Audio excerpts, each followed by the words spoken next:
humanidades.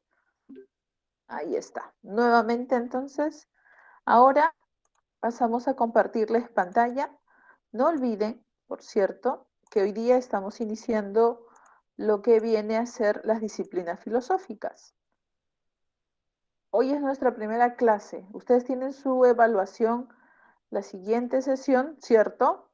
En este caso, la siguiente semana, quiere decir que les van a considerar hasta la propuesta, no de lo que viene hoy, que es axiología, sino al contrario, ¿no? En este caso les van a considerar hasta ética, que es la semana 12. Tienen que considerar eso.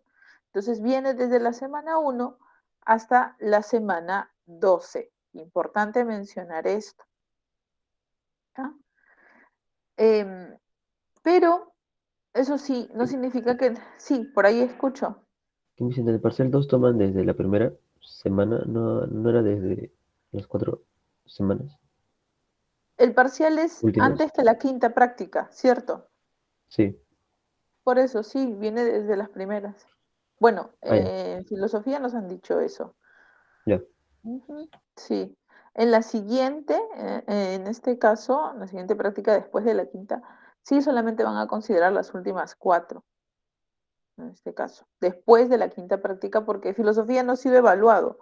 Entonces, tienen que, ¿no?, pensar en eso. Si ya ha sido evaluado antes, en este caso, sí, pero es la primera vez que les van a preguntar de este tema. ¿Mm? Listo. Ahora, previamente a resolver nuestras preguntas que siempre estamos desarrollando, en este caso vimos, ¿no?, la semana 10, la semana previa, terminamos con toda historia de la filosofía. Antes de esto, siempre nosotros hacemos nuestro previo repaso, ¿cierto?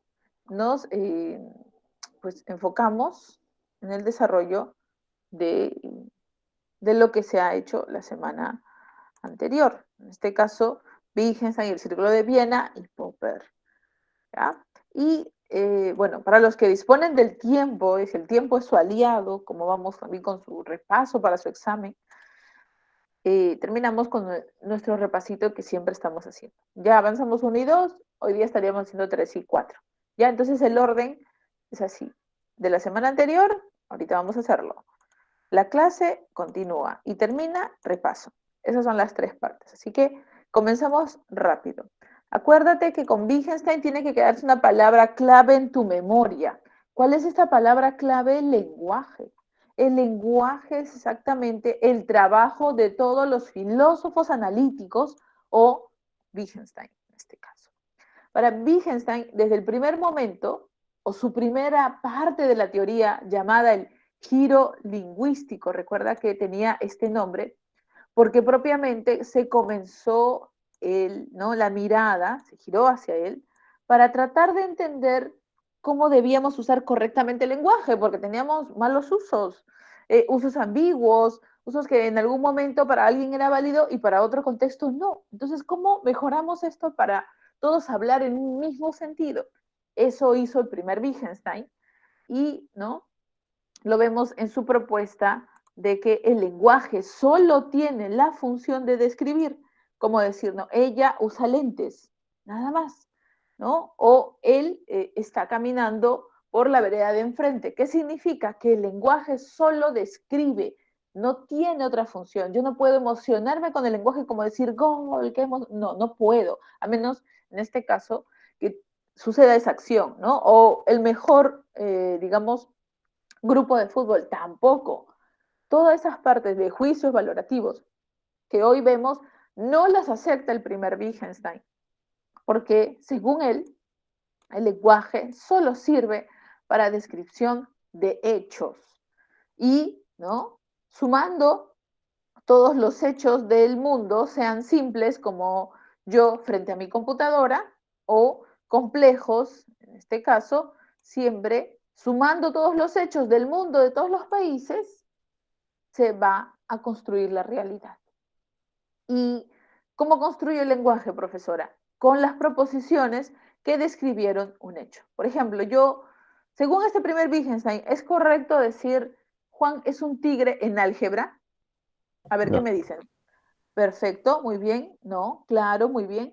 porque no estoy describiendo un hecho, sino estoy creando incluso una metáfora, ¿cierto? ¿No? O estoy usando el lenguaje connotativo, como se dice. Estoy interpretando, no es un hecho. Exacto, muy bien. Y te adelantaste, Valeria, gracias. Porque no puede ser, acuérdate que para el primer Wittgenstein, el del giro lingüístico, las oraciones son con significado si hablan de algo real, ¿no? Hoy, digamos, se va a celebrar este evento que es la Navidad. Ya estoy representando algo que es verdadero. Yo no estoy hablando de la Navidad exacto, sino que se va a celebrar un evento que tiene por nombre la Navidad. Puede ser verdadero o falso. Si yo digo, ¿no? La Navidad y el significado de unión. Entonces yo ya empiezo un poco a, ¿no? A dar juicios de valor. La Navidad es un hecho, es como si fuese otro evento, 28 de julio, son eventos que suceden en determinadas épocas. La significación que tú le vas a dar, emocional o no, eso ya no tiene que ver con la representación del lenguaje, no son hechos.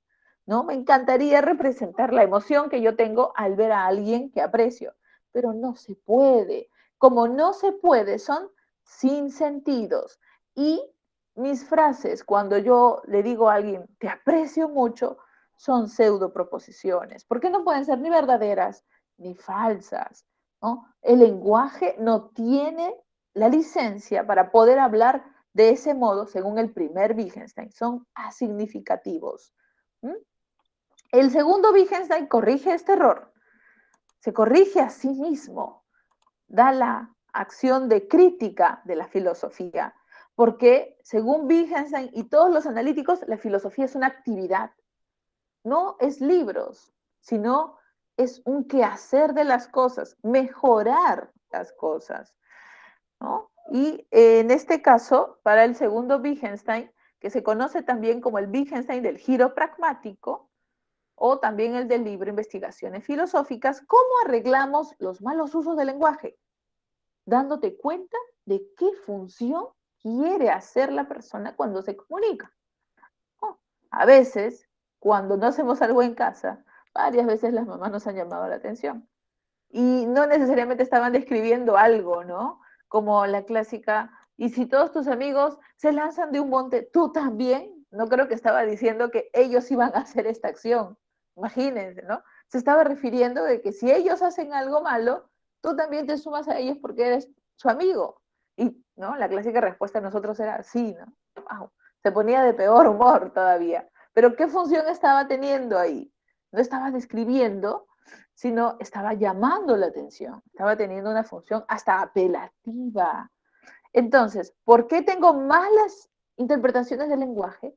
Porque no me doy cuenta en qué juego están, en qué juego del lenguaje se están usando las palabras, ¿no? O cuando mencionamos la clase previa, ¿cómo decimos en el Perú no tener dinero? Y por ahí, estoy aguja, y entendemos todos, ¿no? Esta aguja significa directamente no describir, sino darle un sentido. Estoy misión imposible.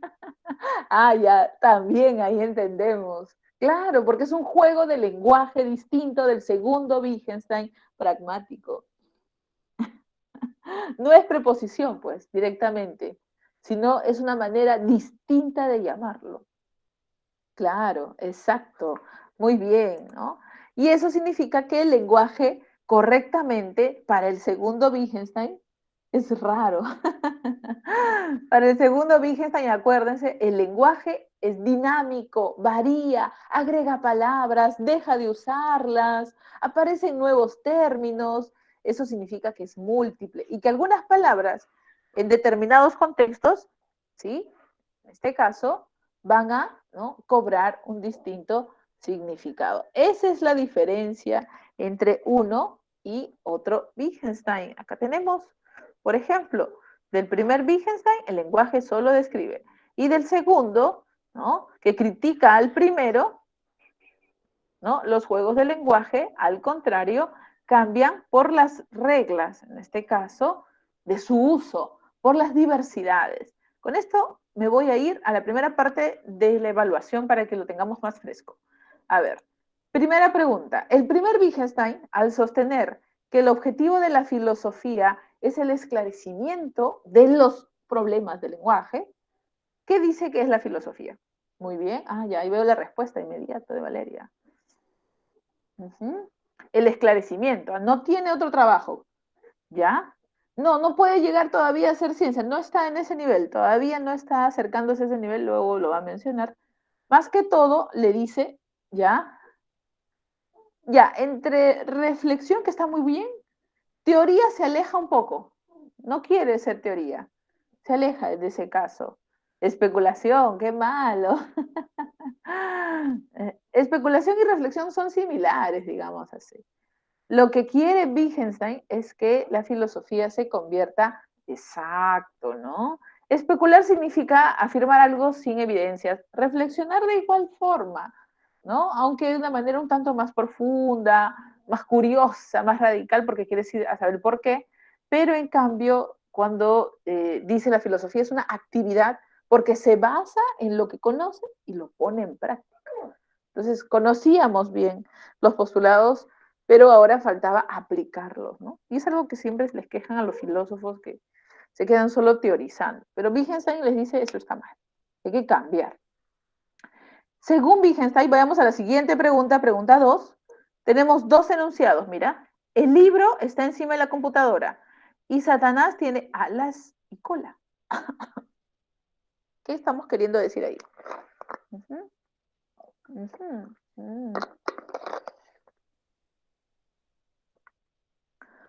¿Ya? Correcto. Muy bien.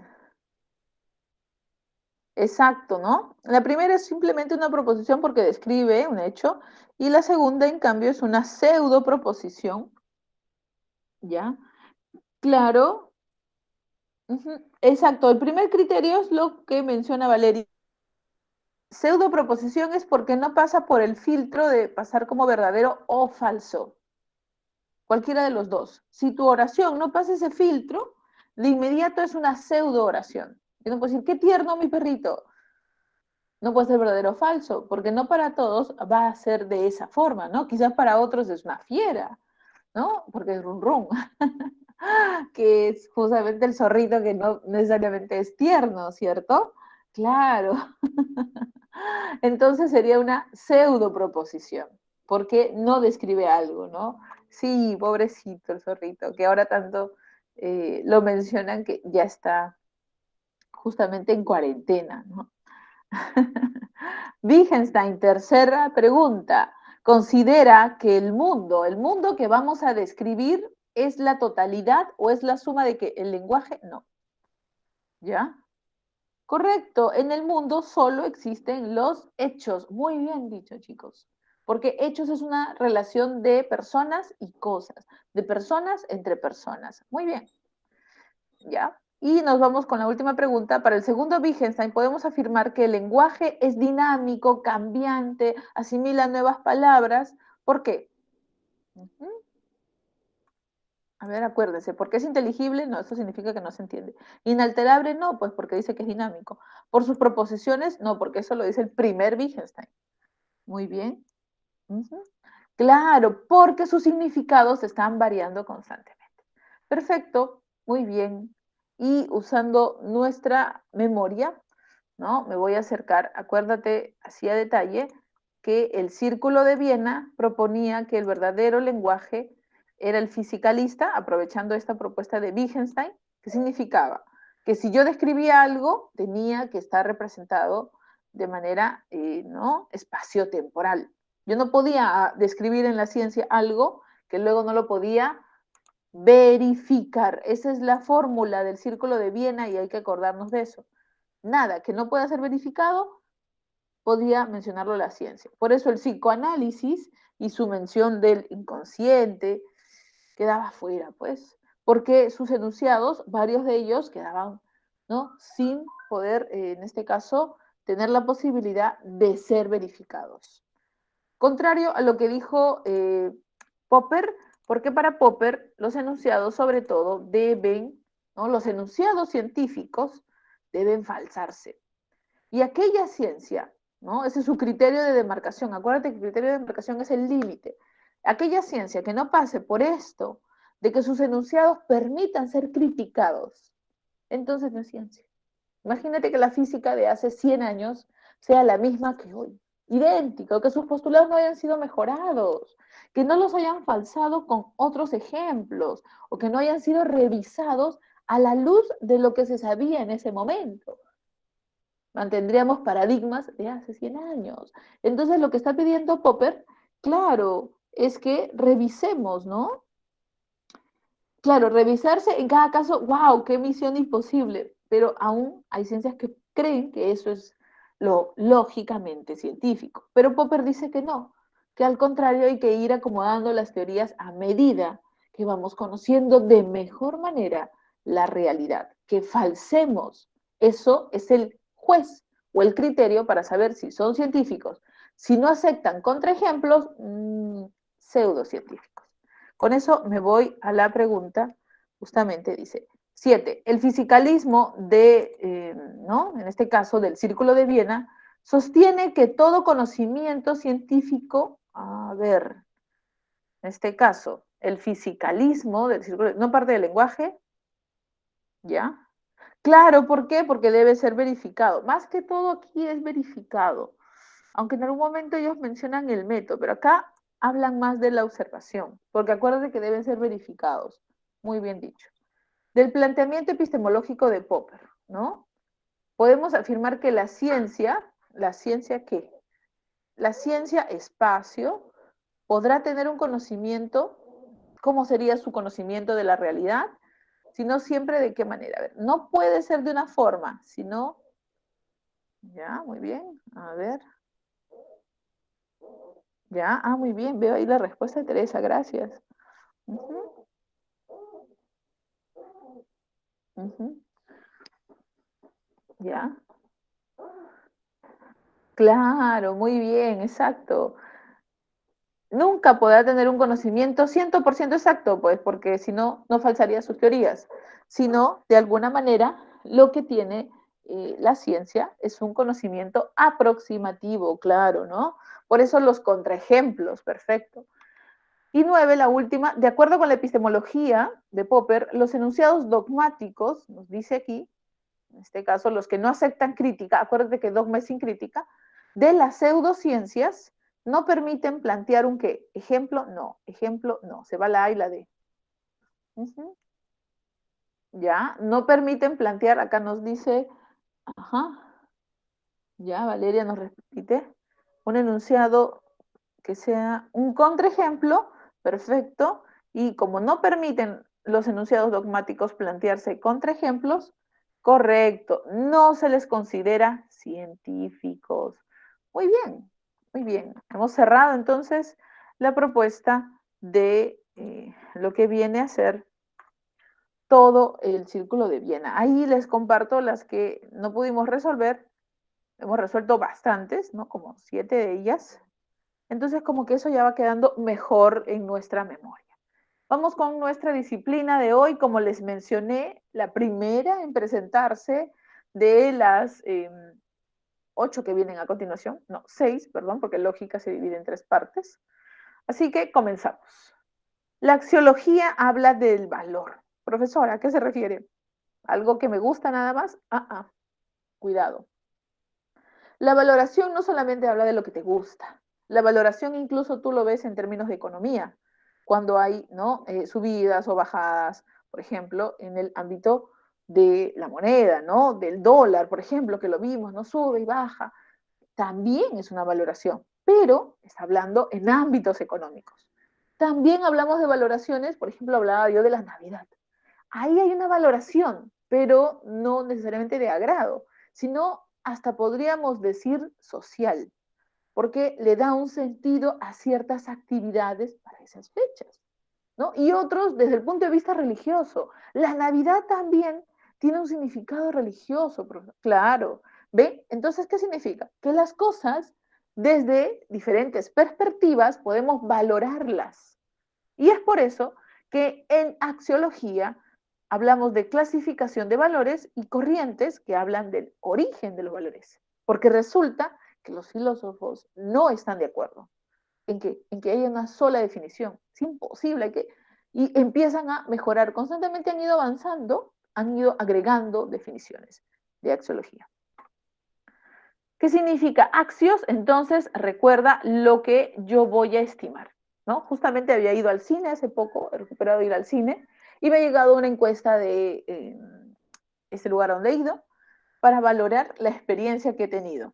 Ya. Pero miren, ni siquiera saben si la experiencia fue buena o mala. ¿Por qué? Porque una valoración puede ser cualquiera de las dos, ¿no? Coméntanos qué puedes valorar, todavía me ponían, ¿no? El servicio, la limpieza, los protocolos. Y yo ahí estaba haciendo valoraciones, estaba estimando, sí, retornaría, no, que vi, por ejemplo. Esas son valoraciones, ¿sí? No solo positivas, sino también lo contrario y de diferentes puntos. Es por eso que la axiología nota que los seres humanos somos seres valorantes, todo el tiempo como seres valorantes, estamos dándole, como acá vemos, ¿no? En Instagram, un like a las cosas, ¿no? Ahora el problema es, ¿y qué será el valor? Esa es una pregunta axiológica. ¿Será algo que ya está en el objeto? Cuando yo valoro el servicio de atención al cliente, ¿es que las personas ya son así? ¿No? Puede ser que su casa sea distinto, ¿no? Pero tienen una predisposición distinta a atenderme en su trabajo. Y entonces, ¿qué es el valor? ¿Es algo que está ahí en el objeto mismo o es algo que yo le coloco? Algo así como, por ejemplo, ya no se ve mi computadora debido al fondo, pero en mi computadora, ¿no? Justo en mi laptop, yo le he agregado un dibujo que me regalaron hace mucho tiempo de un gato. Entonces yo le agregué esa característica, ¿no? Es como, no sé cómo se llaman eso que se pone en la parte de encima de las laptops. Le agregué este sticker grande. No lo tenía, pero para mí, al ponerlo, la hice más valiosa, la hice más mía, la hice más personalizada. Algo así, ¿no? El tema es lo... Ajá, ahí está, claro, no más dulce, exacto. Eso, ¿no? El valor entonces es algo que tú agregas, es algo que ya estaba en el objeto. Así se acuerdan. Exacto. Entonces, esa es la gran pregunta de la axiología. ¿Quién determina finalmente los valores? ¿Nosotros como personas o los objetos ya vienen con su valor? Vamos a ir entonces con una primera definición del valor. Miren, por ejemplo, acá han puesto una imagen de Netflix, ¿no? Cuando ves una película, justo ayer estaba viendo una muy buena que me pareció interesante, contarte, La mujer en la ventana, que hablaba de una psicóloga y un trama así, ¿no? Me pareció bastante interesante. Ah, las 5 estrellas. Claro, pero esto está indicando valoraciones, pues, porque tú estás diciendo si sí o no, en este caso. Siempre valoraciones, ¿ven? Entonces, si se dan cuenta, miren ahora, después de esta clase, observen las cosas que tienen y dense cuenta de que en todo le están pidiendo valoraciones. Esta propuesta ha sido utilizada incluso en el área del marketing, para reconocer qué tanto decimos sí o no a servicios, objetos, experiencias, ¿no? Mire, porque de verdad es algo que es casi innato a nosotros. Hasta con un helicóptero. Listo, a ver. Seguimos entonces. Primera definición, primera, porque vamos a dar 6 más, ¿sí? Sobre el valor según la axiología. ¿Ya? Primera definición. A ver, 5 estrellas. Están acordándose ustedes de la película. A ver. Primera, el valor es una cualidad de las cosas que nosotros, ¿no? O es algo que nosotros le atribuimos. Ah, mira, está en esas dos opciones. Este o es una disyunción, ¿no? Ustedes lo conocen esto por lenguaje y lo vamos a ver en lógica también. ¿Es uno o es lo otro? Ser o no ser, digamos así. O a veces es una cualidad que está en el objeto, como yo veo mi celular y tiene la cámara full para las fotos, para los videos, a su cualidad hace que sea valioso. O como yo, que a mi laptop no solamente es por la facilidad que me da, sino porque yo le agregué algo que lo hizo más agradable para mí. Entonces, o es algo que ya tiene, o es algo que le atribuyo. Es una de las dos. O también nos dice que a veces es positiva, estimarla, o a veces es negativa. Entonces el valor está en esa definición. En el objeto, se la da el sujeto o es positiva o es negativa. Pero lo que sí tenemos que saber que el valor no es el mismo objeto, es una cualidad quizás del objeto, su belleza, su armonía, sus colores, su utilidad, es que está nuevo, es que significa algo muy importante en mi vida, pero no es el mismo objeto. Yo puedo decir, mi mascota es tierna, pero la ternura también se la puedo colocar a otras cosas. El mismo en sí no es la ternura. Uh-huh. De alguna manera dicen, ¿no? Los objetos de la realidad, claro. ¿Por qué? Exactamente, ¿no? Y esto, por ejemplo, lo vimos hace mucho tiempo con los sofistas, porque tiene que ver con que hay miradas distintas de las cosas, ¿no? En ese aspecto, la valoración sí no es absoluta. No, ahí sí varía de sujeto a sujeto. ¿Por qué? Porque tú no tienes los mismos gustos que tu compañero. Imagínate, ¿no? ¿Podemos acertar en las teorías científicas, en los conceptos? Claro que sí, porque su tendencia es universal, pero en las valoraciones no, pues. Nos puede gustar a muchos, a millones un artista, pero no nos va a gustar a todo el mundo. ¿Por qué? Porque las valoraciones son distintas. El artista es wow, ¿no? Exacto. Desde ese punto de vista sí va a ser subjetiva. Sí va a ser subjetiva, exacto. Uh-huh. Y no es el mismo objeto. No desaparece cuando el objeto ya no está, sino esa misma característica se la puedes dar a otro. Los sofistas, claro, criticaban la verdad, exactamente. Uh-huh.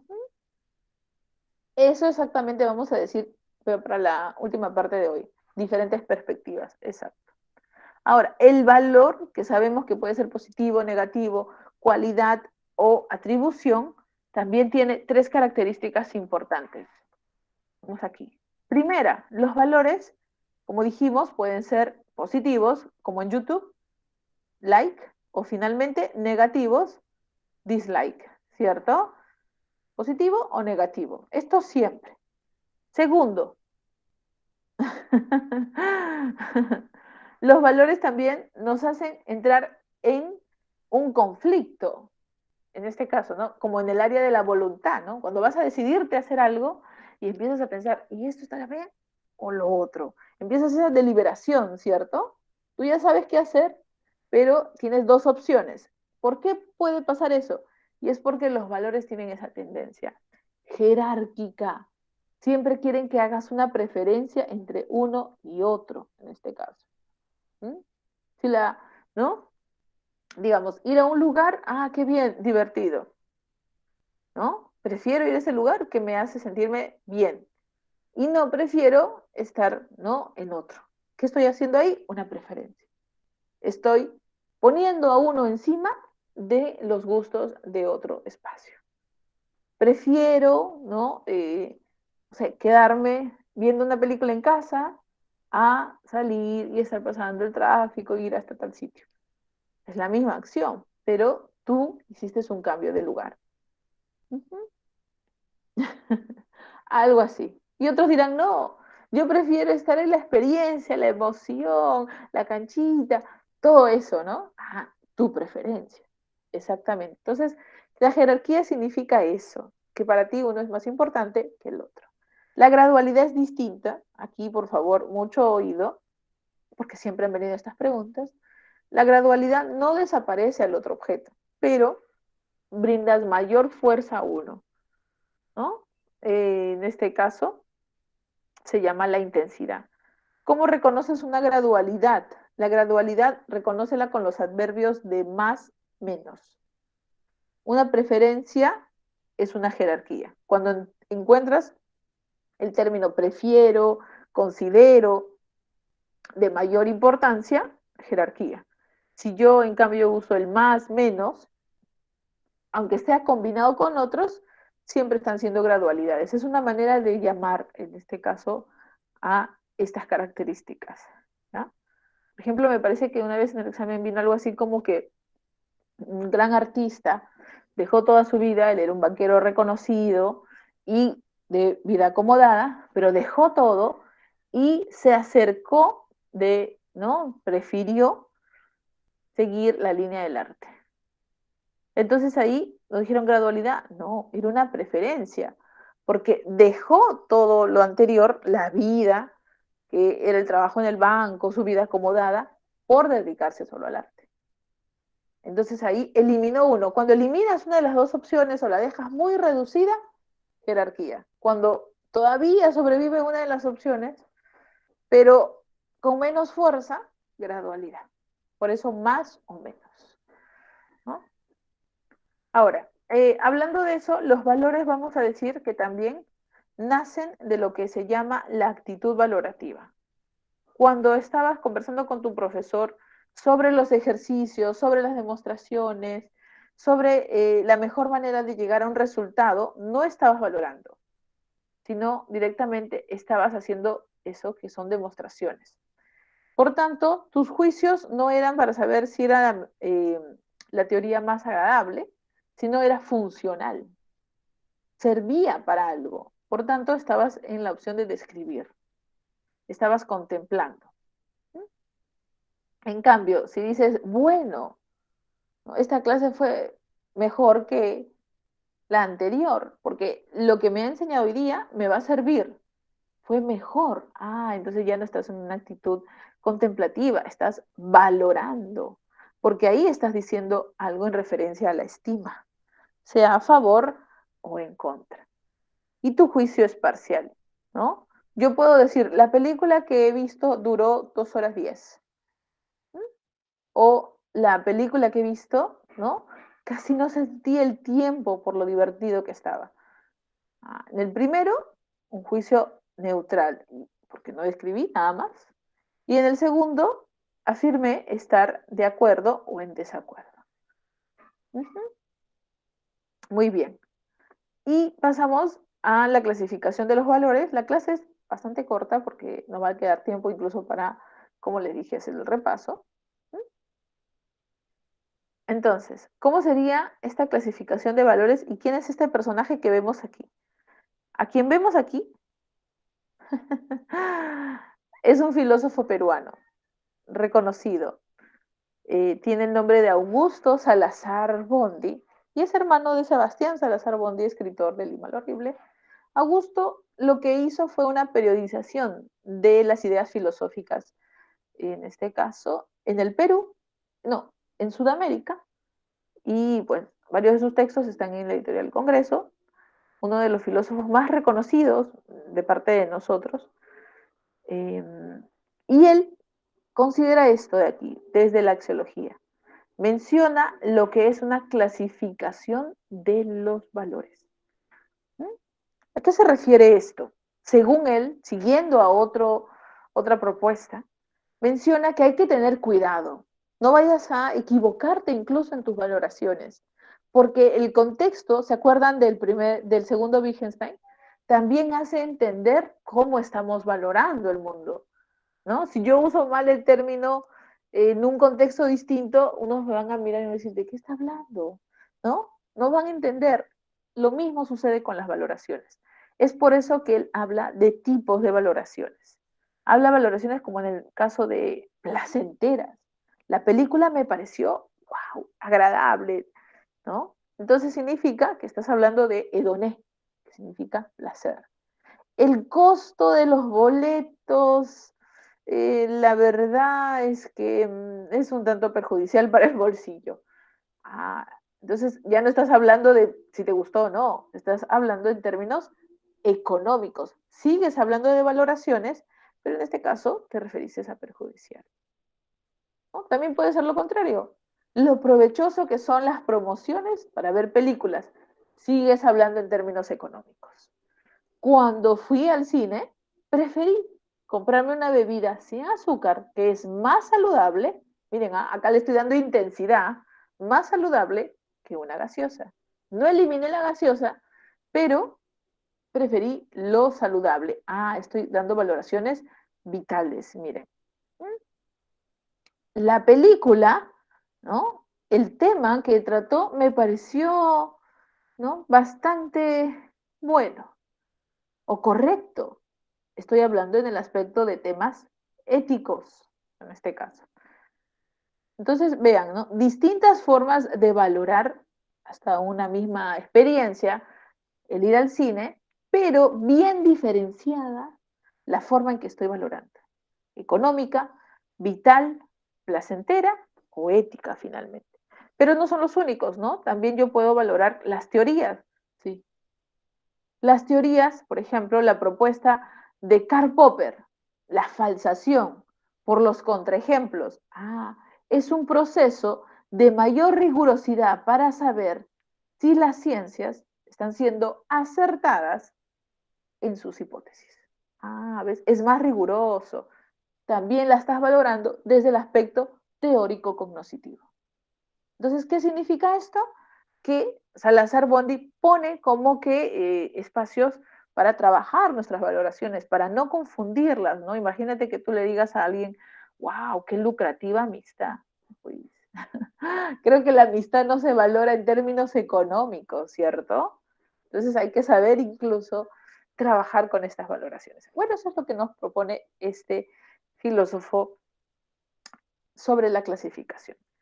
Acabado esto, pasamos ya casi a la parte final, miren, para tener tiempo, como les dije, ¿no?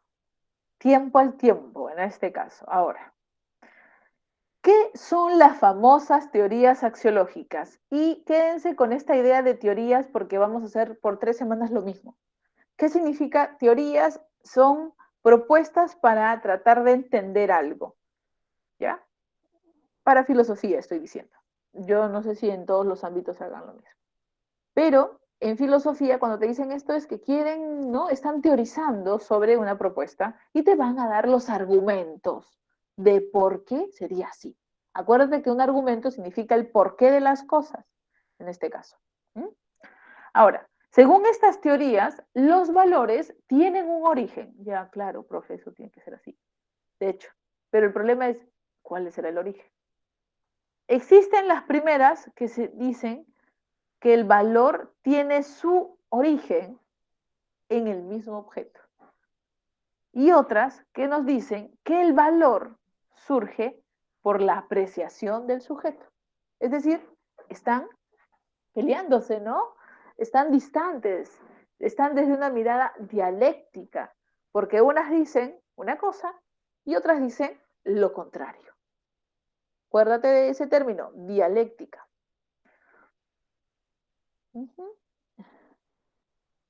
Para ambas son correctas su propuesta, de hecho, ¿no? Para el objetivismo, ella dice que esto es correcto. Y para la otra es lo correcto, mirada del sujeto. Cada una defiende, como dicen, su propuesta y critica a la otra. Lo que yo digo es correcto y lo que ellos dicen no es correcto. Por eso. Sí es cierto. El tema de la argumentación, ustedes lo usan en ciencia. Cuando a un ejercicio lo justifican o justifican el resultado, lo que están haciendo es argumentar en este caso.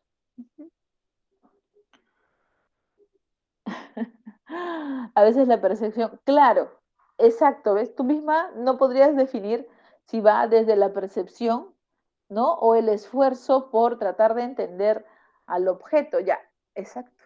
Ese es el dilema, ¿no? No han dado una solución total, pero nos presentan diversas teorías para nosotros hallar. Mira, por ejemplo, según la teoría objetivista, tenemos la primera, porque son dos, dentro del objetivismo son dos, igual que dentro del subjetivismo, y según esta teoría, que tiene como representante a Aristóteles, un objeto es valioso independiente hacia el sujeto encuentra en él o no la característica, pero el objeto ya la tenía. Solamente que tú tienes, como dice su compañera, que hacer el esfuerzo de entender esto. Digamos así, ¿no? Es una característica constituyente de las personas, las cosas o los hechos. Por ejemplo, ¿no? Su compañero mencionó, me parece que era Chaplin. Más allá de que a algunos les guste o no les guste, ¿no? ¿Quién es él? No se puede evitar reconocer que es un gran artista. Entonces ya está la característica de diferenciarse de otros. Chaplin, claro, ¿no? O podemos decir Leonardo da Vinci. Más allá de que te guste o no te guste, se reconoce la pericia y el dominio que tuvo en la disciplina de las artes, de la investigación, ¿no? Porque hizo varias cosas, Leonardo. Entonces, ¿qué significa? Que la característica que lo hace valioso ya es suya, ya le pertenece. Ah, Carl Sagan, claro, un muy buen epistemólogo, ¿no? Ahora, si perdiese esa característica, también pierde el valor, digamos así. ¿Mm? Entonces, yo tengo una pintura valiosa, imagínense, ¿no? Una pintura que cuesta muchísimo y está en un museo, bien cuidada. Pero resulta que, así como hay personas excéntricas, entró alguien y trastocó la pintura. Quiso dejar huella en ella, ¿no? La pintura viene desde la época renacentista, imagínense, una de Picasso, claro, ¿no? Pero él quiso dejar algo ahí en esa pintura. Y la pintura, ¿no? Ahora va a ser modificada. Ahora, exacto, tocó lo intocable, exacto. Porque cuando vayan a ver esa pintura, los críticos de arte dirán, ¿qué pasó? Ya no es un Picasso original, perdió la característica por la que era valiosa. Por tanto, según el naturalismo, también perdió el valor. Entonces, si pierde esa característica, ya no está buena. ¿Se dan cuenta? Eso lo hace valioso. Está. Y puede estar en un objeto, puede estar en una experiencia o puede estar en una persona. En cualquiera de los tres. Según el idealismo objetivo, los valores, miren, según el idealismo objetivo y tiene como representante a Platón, los valores ya existían antes de que nosotros los, digamos, los captemos. Acuérdense de Platón un poquito, hay que aprovechar aquí para hacer repaso. Platón hablaba de uno, no, hablaba de dos mundos. El mundo en el que tú, yo, todos vivimos se le llama el mundo sensible de las cosas, de las copias, correcto.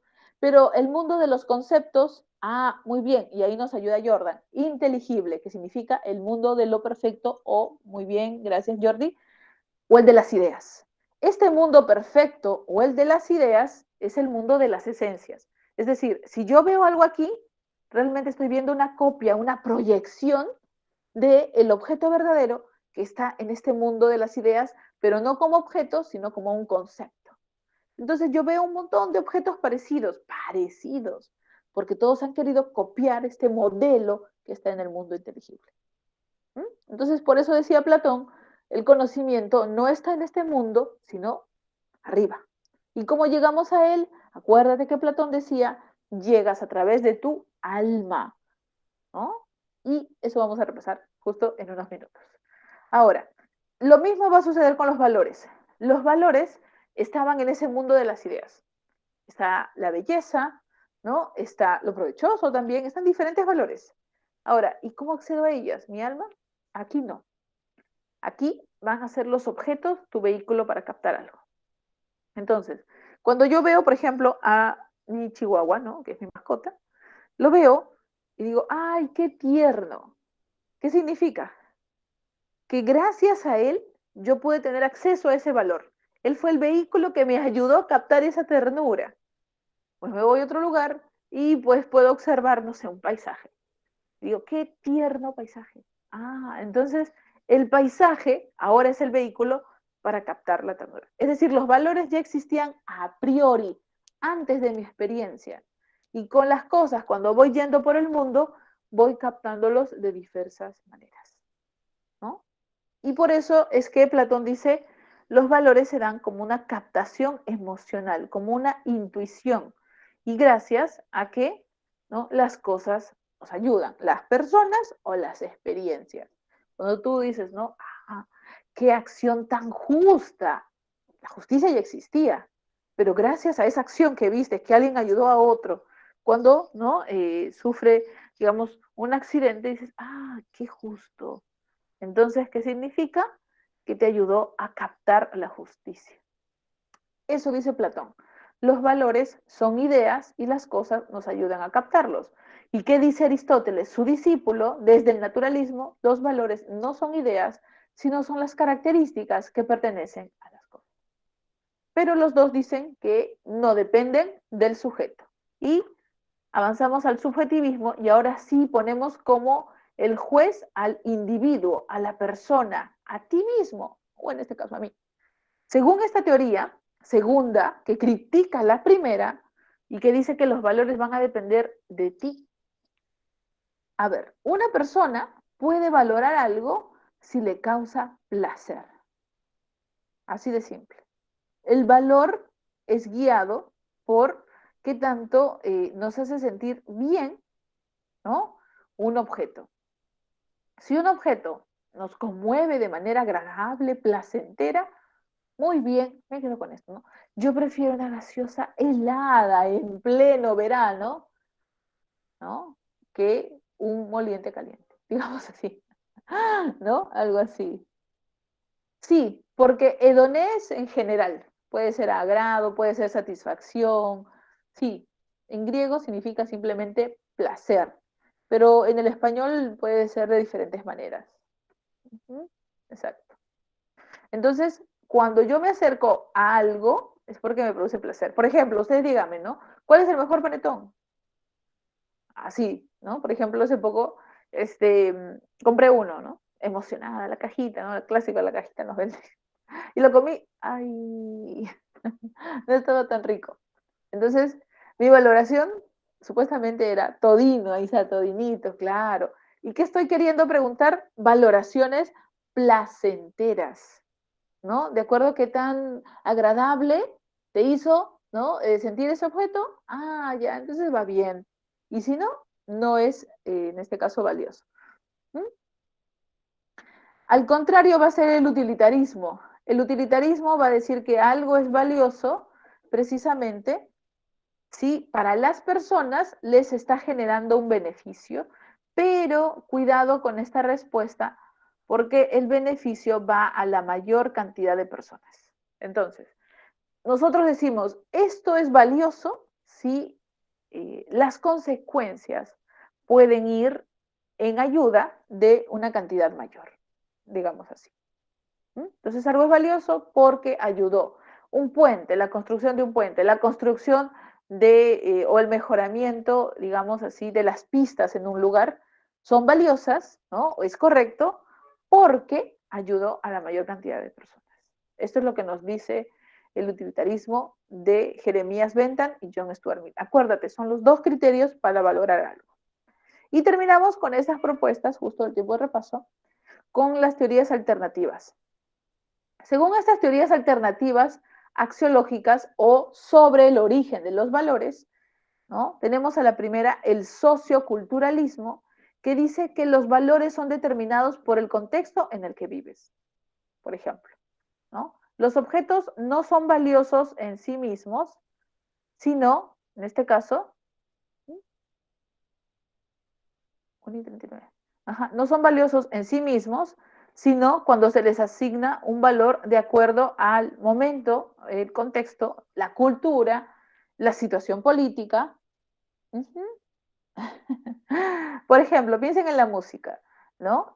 Ustedes generación Centennials, ¿no? Yo generación, me parece que un poquito más, antes, no me acuerdo ahorita el nombre. Pero también hay generación Baby Boomers, que son la generación de los abuelitos. El boom de la natalidad, que les dicen. Ahora, piensen que los gustos musicales eran los mismos que tenían sus abuelos. Los bailes, ¿no? En ese caso de los que ellos asistían. Las generaciones, en tema de gustos musicales, a ustedes les dicen generación centennials, porque están más o menos en un rango etario, una coyuntura, tipos de gustos musicales. Piensa, los gustos que tienes son los mismos que han tenido tus abuelos. El mismo tipo de baile.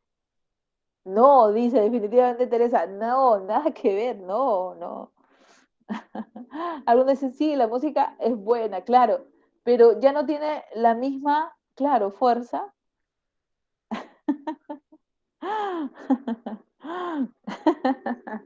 Pero ya no está con la misma recepción que antes. Es decir, algunos añoran, ¿no? Pero ya no tiene la misma participación, claro.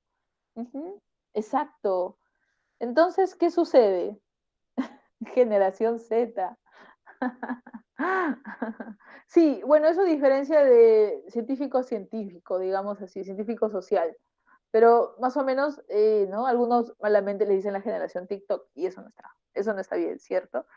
Porque no lo define solo una red social, ¿no? Claro, pero ahí están viendo. Entonces, lo que pueda ser apreciado o no está muy influenciado por la cultura. Exactamente. Y los valores también. Lo que nos genera aprecio, lo que nos puede gustar, lo que no nos puede gustar, tiene que ver con el socioculturalismo, ¿no? Yo les comento que hace poco pasé por en este caso, el Parque de las Leyendas y me di con la sorpresa que hay un cinema, que hay un cine para ir con tu carro. Y algunas generaciones han visto esto como real, que podían ir en el carro al cine, ¿no? Y nosotros no. Y es como que, wow, qué experiencia. ¿Por qué? Porque eso es algo aprendido de otra generación que dijo que era valioso. Claro, yo no lo he vivido, pero parece que lo hicieron como una alternativa para el tema del COVID y al parecer mucha gente, ¿no? No pude ver más porque solamente pasé, pero me pareció muy, muy bonito, por ejemplo, ¿no? Eso aprendido por influencia cultural. El relacionismo de Riccieri Frondizi, otra teoría alternativa, porque no está acomodada en las dos anteriores, dice que el valor no es a priori. Esta teoría criticaría a Platón, porque según esa teoría, algo es valioso a partir de que tú puedes acercarte a él. Si no, no lo es. Por tanto, necesitas una interacción. Y la última, el emotivismo de Alfred Ayer sostiene que algo es valioso. No, nada es valioso. Simplemente son emociones, así de simple. El emotivismo sostiene que los valores no existen, sino que finalmente los valores son reacciones emocionales al mundo. Y que eso de justo, injusto, provechoso y útil, ellos son influenciados por el empirismo. Como no los puedes demostrar, finalmente no existen. Entonces el emotivismo desaparece los valores porque no los puedes evidenciar. Acuérdense, hemos hablado de 7 teorías axiológicas.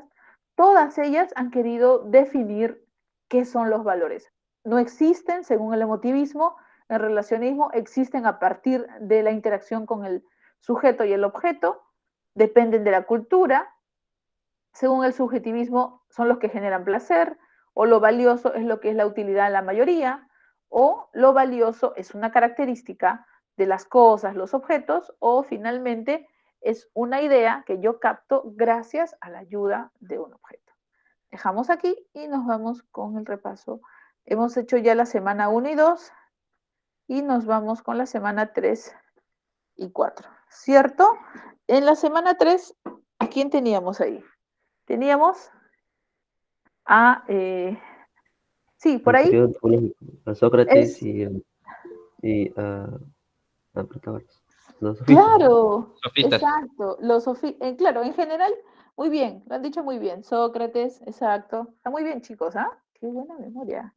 Perfecto, hablamos de Protágoras en este caso como uno de los que representó al grupo de los sofistas, ¿sí? ¿Qué nos acordamos de ellos? Así, La rapidito. Homo Mensura, creo, ¿no? De Protagoras. Exacto, y lo has dicho en latín todavía. Homo mesura, que significa hombre medida. El hombre es la medida de las cosas, es decir, ¿se acuerdan que hablamos de todo es subjetivo, depende de cómo lo veamos, depende de cómo lo captemos? ¿Sí? No, todavía eso lo vemos en la siguiente parte, Jesús. Por ejemplo, ellos afirman que todo es relativo y que no exista la verdad absoluta. Eso es lo más importante. Es imposible llegar a un universal. ¿Qué más te enseñaban los sofistas? La retórica, que era el arte de persuadir, el arte de convencer. Y lo más importante también es que dijeron que los valores se enseñan y que dependen del lugar a donde vayas, que nada está fijado, sino que finalmente, ¿no?, todo se acomoda a la situación. Luego, ahí mismo, en el periodo antropológico que habla del ser humano, estaba Sócrates. Acuérdate que Sócrates no le interesaron más que los temas de la ética. Le puso un nombre a su ética, ética intelectualista, y nos enseñó un método. El método no era otra cosa que diálogo. Olvídate que Sócrates escribió, dejó textos, falso, no escribió nada. Él practicaba su método muy bien, en la plaza, en el mercado, con cualquiera que se acercaba, no tenía un lugar fijo. Y este método mencionaba que todas las personas nacemos con una predisposición a ser buenas personas. Exacto, esa era una de las diferencias. Y él disgustaba de eso de los sofistas, porque afirmaba que la filosofía debe ser aperturada a cualquiera, ¿no? Entonces, ¿qué se enseñó Sócrates? Este método del diálogo que tenía dos partes. El primero, que decía, olvídate del mal conocimiento, aplica la ironía, que significa que dejes los conocimientos particulares. Sí, mediante la ironía. Solo sé que nada sé. Segundo momento, la mayéutica, que significaba que empieces a conocerte a ti mismo. Pero lo que él pedía era el conocimiento de la psique o el alma.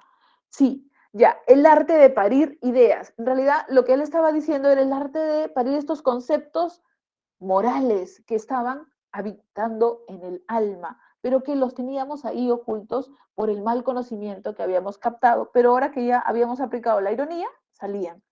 Y por eso él dice, las virtudes, los valores no se enseñan, ya están innatos en nosotros. Si yo soy mala persona, no es que nací malo, es que no he aplicado el método. Se peca por ignorancia y no por maldad. Eso decía Sócrates. Voy a cerrar la grabación para que no se alargue mucho. No se preocupen. Y continuamos con